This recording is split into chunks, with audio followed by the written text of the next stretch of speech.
नगर निगम को एक पैसा नहीं दिया। बस दिल्ली में आते हैं इनके बड़े बड़े मंत्री और केजरीवाल को गालियां देके चले जाते हैं, केजरीवाल को गालियां देके चले जाते हैं। मैं दिल्ली की मां बहनों से पूछना चाहता हूं, तुम्हारे बेटे ने तुम लोगों के बच्चों के अच्छे स्कूल बनवाए, ये मंत्री आके मेरे को तुम्हारे बेटे को गाली देके जा रहे हैं, बर्दाश्त करोगे तुम लोग? दिल्ली के बुजुर्गों से, दिल्ली की माताओं से पूछना चाहता हूं, तुम्हारे बेटे ने तुम्हारे लिए तीर्थ यात्रा का श्रवण कुमार बनके तुम्हारे बेटे ने तुमको तीर्थ यात्रा भेजा, अब ये तुम्हारे श्रवण कुमार को, तुम्हारे बेटे को गालियां देके जा रहे हैं, बर्दाश्त करोगे तुम लोग? तुम्हारे बेटे को गालियां दे रहे हैं। इस बार बदला लेना है। इस बार का चुनाव केवल कूड़े के ऊपर होगा, कूड़ा सफाई, दिल्ली की सफाई के ऊपर यह चुनाव होगा। अब इन्होंने प्लान बनाया है, 16 कूड़े के पहाड़ और बनाएंगे, क्योंकि ये तो बहुत ऊंचा हो गया, अब इसके ऊपर और कूड़ा डाल नहीं सकते, बता रहे अनस्टेबल हो गया, तो दिल्ली का जो सारा कूड़ा है इसके ऊपर तो डल नहीं सकता। अब 16 जगह इन लोगों ने चिन्हित करी है जहां पे 16 कूड़े के पहाड़ और बनेंगे। तो इसका मतलब वहां पे भी आसपास के लोगों की जिंदगी हराम हो जाएगी, 24 घंटे बदबू आया करेगी, मच्छर मक्खी पैदा होंगे, लोगों को कैंसर होगा।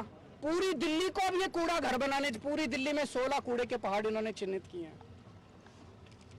मैं खासकर बीजेपी के जो वहां पे मेरे को प्रोटेस्ट कर रहे थे उन लोगों से भी कहना चाहता हूं, तुम मेरे खिलाफ प्रोटेस्ट करना चाहते हो करो, मैं तुमको बुरा नहीं मानूंगा, मैं इस बात का, मेरे खिलाफ प्रोटेस्ट करने से कुछ मिलता हो करो, लेकिन ये सोच लेना तुम्हारे बच्चों के लिए स्कूल तो मैं ही बनवाऊंगा, स्कूल तो तुम्हारे बच्चों के केजरीवाल ही बनवाएगा, तुम्हारी बिजली भी मुफ्त में ही करूंगा, तुम्हारे लिए अस्पताल का, जब तुम्हारे घर में कोई बीमार हो जाएगा ना, बीजेपी वाले के भी घर में तुम्हारे दवा दारू का इंतजाम मैं ही करूंगा, तुम्हारा इलाज भी मैं ही कराऊंगा।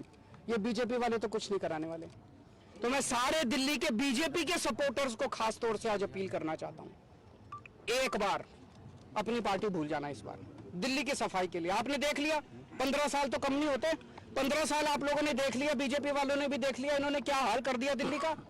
एक बार मेरे ऊपर भरोसा करके देख लो, इस बार अपनी पार्टी को भूल जाओ, इस बार मेरे को वोट दे देना और फिर देख लेना, अगर 5 साल में मैं दिल्ली साफ नहीं कर दूं तो अगली बार वोट मत देना।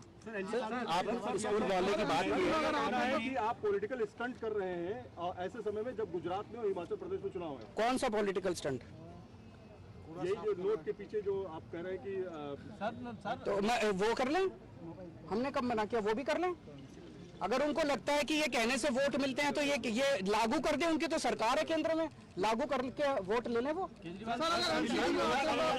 आज रामवीर बिजूड़ी जा रहे हैं स्कूल मोहल्ला क्लिनिक देखने, सर रामवीर बिजूड़ी, बहुत स्वागत है उनका, उनको सबको जाना चाहिए, इनके सारे नेताओं को हमारे स्कूल भी देखने चाहिए, हमारे अस्पताल भी देखने चाहिए, हमारे मोहल्ला क्लिनिक भी देखने चाहिए। सर ये बड़ी दुख की बात है कि इतनी गंदी राजनीति पे ये लोग उतर आए हैं। दिल्ली के अंदर बहुत जगह जगह हम लोगों ने दिल्ली के लोगों के स्वास्थ्य के लिए योगा क्लासेस शुरू की। उनकी बात तो पूरी कर लेना। हमने दिल्ली के लोगों के लिए योगा क्लासेस शुरू की, 17,000 लोग उन योगा क्लासेस के अंदर अटेंड कर रहे हैं। 17,000 लोग डेली सुबह शाम योगा करते हैं और उनके स्वास्थ्य को लाभ हो रहा है। इनमें से 10-11 हजार लोग ऐसे हैं जो पोस्ट कोविड कॉम्प्लिकेशंस की वजह से जिनके लंग्स में प्रॉब्लम रह गई और वो अस्थमा है, किसी को कुछ है, वो योगा क्लासेस में प्राणायाम करके उनको स्वास्थ्य लाभ हो रहा है। इन्होंने दिल्ली की योगा क्लासेस बंद करा दी। 1 नवंबर से इन्होंने अफसरों के ऊपर दबाव डाल के अफसरों को सस्पेंड कर देंगे, ये कर देंगे, धमकियां दी इन्होंने और योगा क्लासेस बंद करा दी इन्होंने। पर मैं दिल्ली के लोगों को भरोसा दिलाना चाहता हूं, किसी भी हालत में केजरीवाल को किसी हद तक जाना पड़े, केजरीवाल को कुछ भी करना पड़े, तुम्हारी योगा क्लासेस बंद नहीं होने दूंगा मैं खड़ा हूं तुम्हारे साथ। ये लोग दिल्ली को तबाह करना चाहते हैं, लेकिन जब तक केजरीवाल जिंदा है तब तक तुम्हारा बेटा जो है दिल्ली को तबाह नहीं होने देगा। सर, गृह मंत्री अमित शाह ने आप पर बड़े सारे आरोप लगाए थे पिछले हफ्ते जब वो आए थे ओखला लैंड से। मैं गृह मंत्री जी से पूछना चाहता हूं, उन्होंने मेरे को इतनी गालियां दी, उनकी सरकार ने दिल्ली नगर निगम को कितने पैसे दिए? 50 पैसे, 100 रुपए, 1 रुपया, 2 रुपया, एक नया पैसा नहीं दिया उन्होंने, एक नया पैसा नहीं दिया। किस मुंह से आके वो दिल्ली में गालियां देते हैं, दिल्ली के लोगों को गालियां देते हैं, आते हैं और दिल्ली के लोगों को गालियां देके चले जाते हैं। दिल्ली के लोग बर्दाश्त नहीं करेंगे। पहले तुम्हारी मॉरल रिस्पॉन्सिबिलिटी, कहते हैं दिल्ली यूनियन टेरिटरी है, अरे यूनियन टेरिटरी है तो ज्यादा पैसा मिलना चाहिए ना दिल्ली को। एक नया पैसा नहीं दिया इन्होंने दिल्ली नगर निगम को। आइए, फ्री वीज को लेकर चुनाव लड़ी बीजेपी।